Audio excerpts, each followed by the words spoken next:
This is 210736FY. This is State of Michigan versus Frank Michaud. May I have your appearances, please? Good afternoon, Your Honor. Mohammed on behalf of the people, P86771. Would you state your name for the record, sir? My name is Frank Michaud. I am a beneficiary of the Frank Anthony Michaud estate that you are administrating over, and I appoint you as the trustee for the record. Let the record show. I am here as making a special appearance, not general. I am here on the duress and coercion. Thank you, Mr. Michaud. Today is the day and time scheduled for the preliminary examination. In this matter, there is count 1, weapons, firearms, possession by felon. Count 2, carrying concealed weapon. Count 3, felony firearm. Are the people prepared to proceed? We are, Your Honor. We do have a couple of preliminary matters. Before we do that, Mr. Michaud, are you prepared to proceed? No, ma'am. I'm actually here to get a better understanding of things first before any proceedings. What is it that you need to get a better understanding of, sir? For one, is the jurisdiction that the court is operating upon. Judge, I'm gonna object. The court has made a decision on this motion previously. Both you and Judge Oakley have ruled on this, so I'm gonna object. Mr. Mohammed, hold on one second. Mr. Mohammed, what we will do is let Mr. Michaud make his record. Yes, ma'am. Okay. Constitution, the Sixth Amendment grants me the right to know the nature and the cause of the action. I know the jurisdiction that you're operating upon for the record.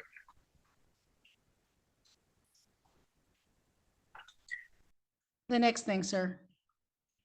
The next thing. You said you had some preliminary matters, which suggests more than one thing. Oh, yes, the jurisdiction of the court. Anything else? Yes. What's next? Is this going to be criminal, civil or criminal? And I also want to, with the basis of that answer, I would like to address some other things as well. What other things, sir? It's pertaining to off your answer. So, Mr. Michaud, I think we had this conversation last week. Correct me if I'm wrong. This is a criminal case.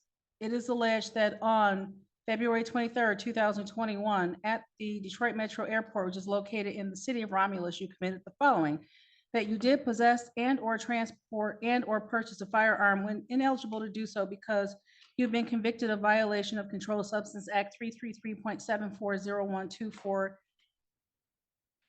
4012A4, a specified felony, and the requirements for regaining eligibility had not been met. Contrary to MCL 750.224F, count 2, carrying concealed weapon, that you did carry a dangerous weapon, to wit, a pistol, whether concealed or otherwise, in a vehicle operated or occupied by said defendant, to wit, a Range Rover. Contrary to MCL 750.224. Count 3, felony firearm, that you did carry or have in your possession a firearm, to wit, a pistol, at the time you committed or attempted to commit a felony, to wit, felon in possession of a firearm. Contrary to MCL 750.227B, there is also an habitual offender third offense notice on the file where it's alleged that you were convicted of the offense of violation of Controlled Substance Act on October 24, 2013, and convicted of the offense of attempt carrying of a concealed weapon on April 30th, 2002. That being the case, the court having responded to the charges indicated to you that this is a criminal matter. The court's question back to you, sir, is: are you prepared to proceed with the exam in this matter? No.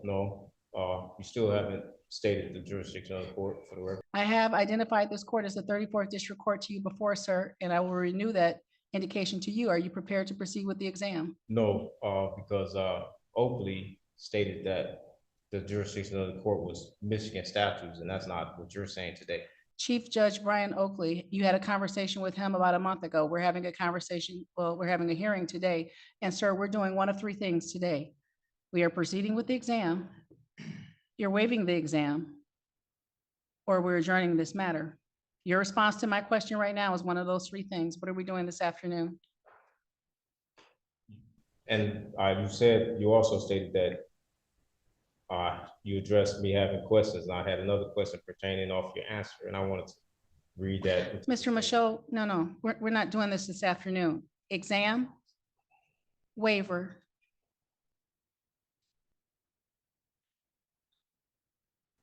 Well, at this moment, okay, since I'm under threat, arrest, and coercion, I would like to appoint Mr. Sullivan as trustee for the. Judge, Mr. Michaud, you're not under any threat. This is a court. What up? You've appeared this afternoon. This case has been called, and if you're prepared to proceed with Mr. Sullivan sitting to your left, this court will proceed. Is that what you're indicating? Well, you say I'm not under threat, right? And if I continue to ask a question, I will be held in contempt, which is a threat, right? I never said contempt, sir. Well, What we are is scheduled for a hearing, and what this court does is hearings. And I entertained some of your questions, but it is now 2:15. we just. And the courts, I know, sir, but I'm presuming that there will be some testimony. Okay, but you're asking me, am I ready to proceed? And you, while you're asking me, you also telling me that we about to proceed, so you're not actually giving me the right to answer the question. You also making it seem like you're threatening me, so are. Mr. Michaud, I'm interrupting you to tell you that I'm not threatening you, Okay, but so- I've answered all that needs to be answered from this court to proceed with either the well, exam, you a haven't- waiver. Okay, all right, but you haven't answered the questions that I have asked. I said I had another question, and you're still not allowing me to ask the question. So do I have the right to? What's your question, Mr. Okay, Michaud? I just want to ask you, far as. Hold on one second. I want to read this for you. No, sir. You had a question. What is your Okay, question? Can you help me understand this? Okay, according to 27 CFR 7211, it say all crimes are commercial and must have nature and cause and be prosecuted in the name of the people of the states as a real party in interest, not the people of the state, the corporation, the fiction. This is 20 FCFR, right? So I'll need you to elaborate on this code for me, please, and thank you.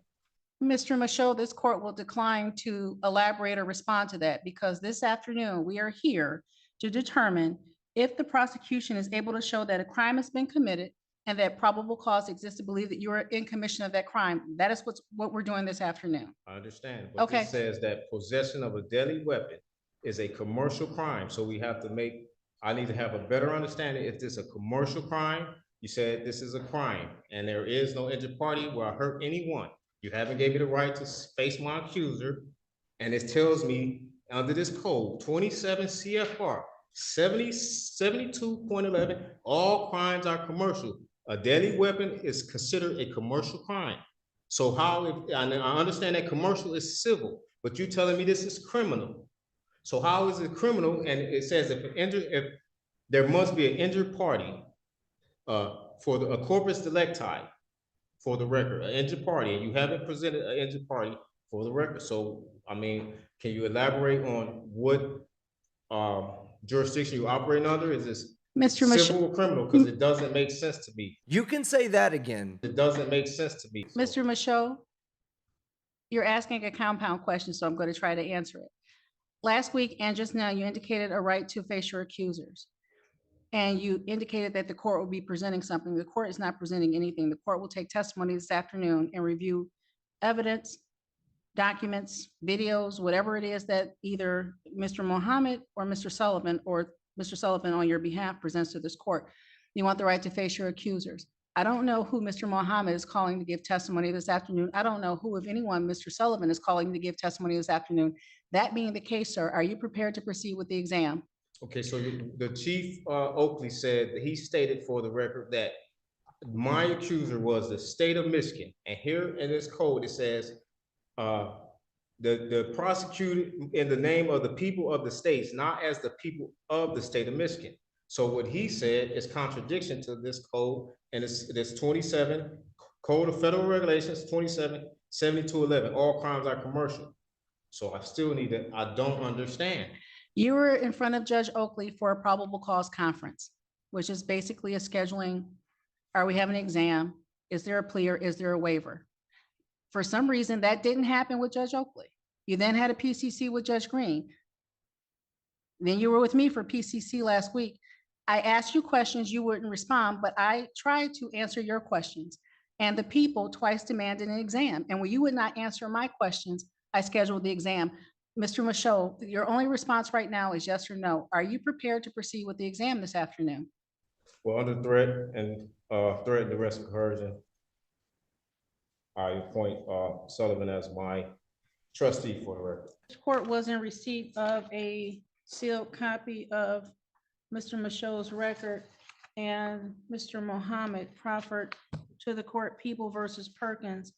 And Mr. Sullivan, the court has had the opportunity to review the opinion, and it does indicate that the defendant bears the burden of producing evidence to establish that his or her right to possess a firearm has been restored.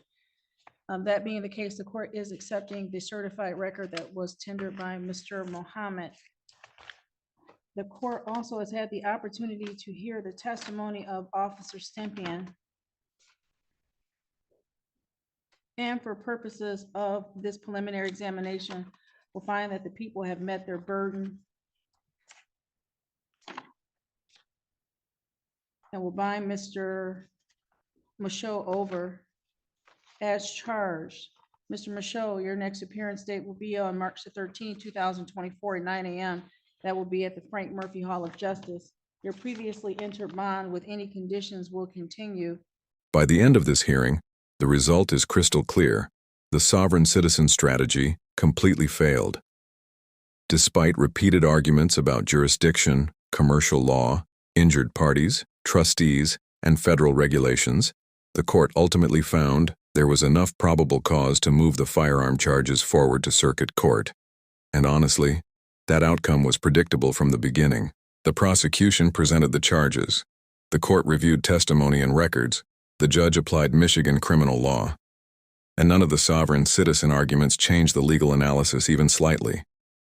That's the important takeaway from hearings like this. Courts are designed to evaluate evidence, statutes, testimony, and procedure, not internet theories about secret legal loopholes or fictional jurisdictional escape hatches.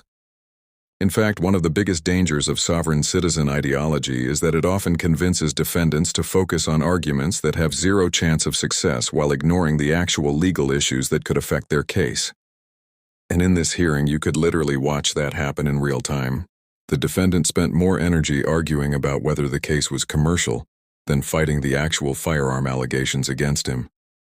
If you found this courtroom breakdown as unbelievable as we did, make sure to hit that like button, share your thoughts in the comments, and don't forget to subscribe for more sovereign citizen fails, courtroom chaos, and jaw-dropping legal breakdowns caught on camera.